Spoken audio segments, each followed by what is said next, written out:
minimalistické, jednoduché odevy a strihy v odtieňoch Mocha Mouse. Opäť sú tam gombiky farebne odlišené, rukavice farebne odlišené, výrazný rúž, ktorý pridá trošku výraznosti tváre.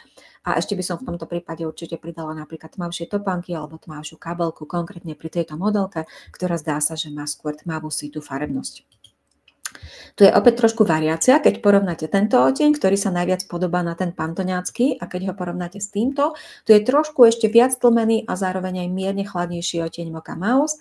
Opäť je kombinovaný s tmavšími doplnkami a pokiaľ vaša farebnosť je jemnejšia, je trošku svetlejšia alebo nie je až taká, je trošku chladnejšia, tak určite neurobíte chybu ani s takouto variáciou farby roka 2025.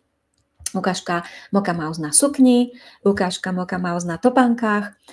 Je to opäť z kolekcií pre jar leto 2025 a vidíte na tých topánkach práve, že odtieň Mocha Mouse je trošičku posilnený aj ako keby odtieňmi zelenej. V kolekciách som videla aj takúto variáciu farby roka 2025 a určite sa aj nemusíte bať a bude skvelá práve pre tie z vás, ktoré máte v tvári viac tepla, ktoré ste teplejšie typy.